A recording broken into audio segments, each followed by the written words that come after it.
Hello, I'm Dave Moore, Solutioneer at Dove Nest. Today I'm going to be talking about leading people and teams. This I'm going to break down into three sections. Firstly, knowing me.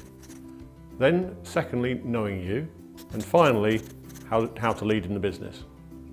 Okay, so knowing me is very much about what do I know about myself? What do others know about me? What feedback do I receive and do I listen to that feedback? Basically, we're a bit like an onion. There's many layers in the onion that form me as a person. On the outside, there's those sort of superficial outer layers, the outside behaviours you see. But what are they driven by? They're driven by my skills and knowledge, but below that, things like my values and my purpose. All of this helps to make me tick. Do I have a real clear understanding of that purpose and that intent and motive so that I can build my leadership proposition from knowing myself deeply? So once I know myself, it's now about knowing you, knowing the other people I'm leading and working with. A lot of that is around how well I listen to other people and observe other people. There's that facade level of listening where I'm nodding my head, not really taking things on board, blah, blah, blah, and I'm really ignoring the other person at a superficial level. I can go deeper than that by using more active listening, where I'm demonstrating that I'm probing and asking searching questions to try and understand where the other person's coming from, what they're interested in, what's their agenda. So I can build a picture around your agenda and your objectives going forwards and far more effectively lead you going forwards.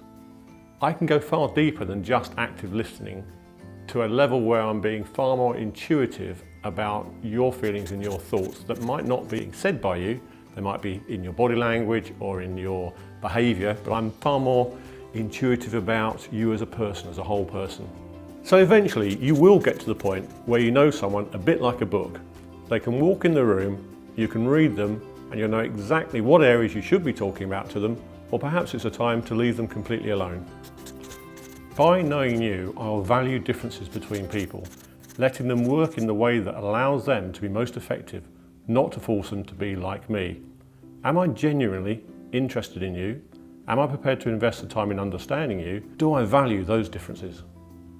I'm now going to be talking about leading in the business.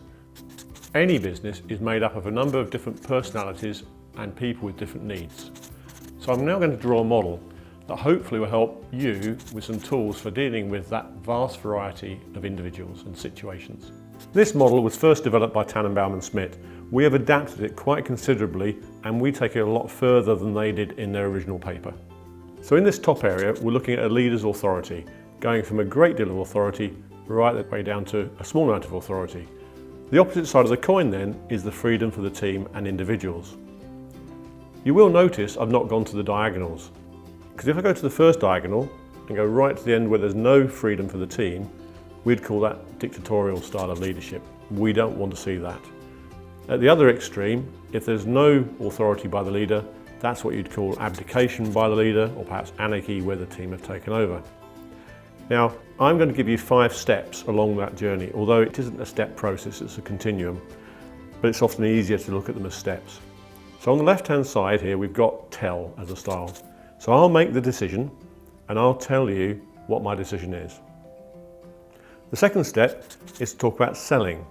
So I'm going to try and sell to you as a group or as a team, and I'll explain the background, the benefits, the reasons behind my decision, but it's still my decision.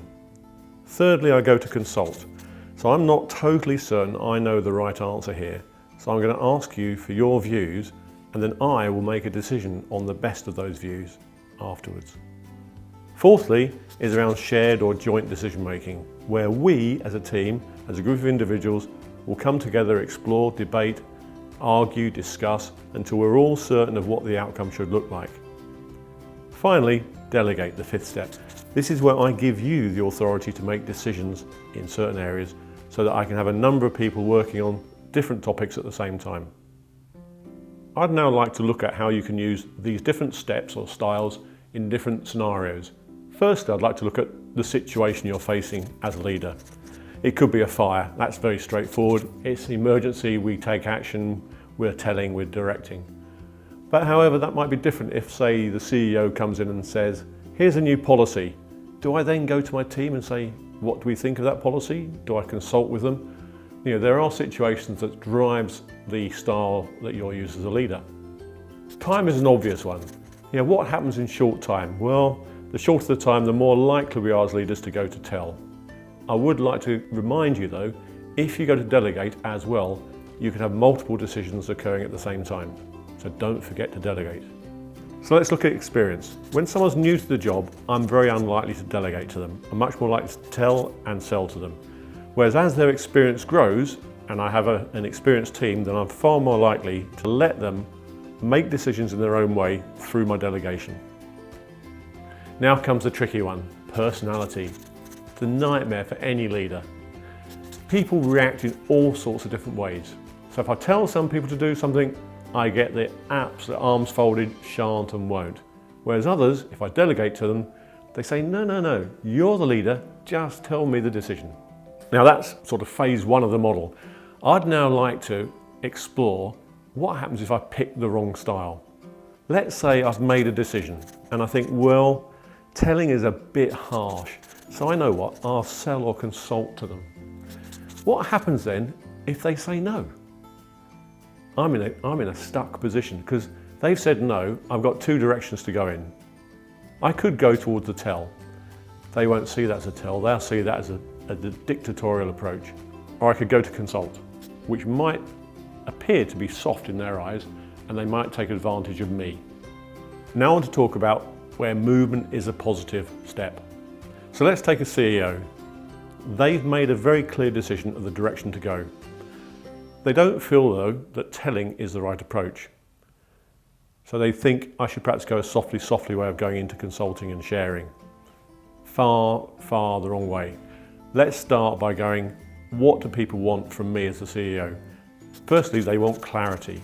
They want clarity of the direction, clarity of what's the most important and priorities for me and the business. Then I must move as quickly as I can out of that clarity position or that telling position and move into the other styles as fast as possible. Otherwise, people will become dependent on me as the leader and not operate autonomously in their own way.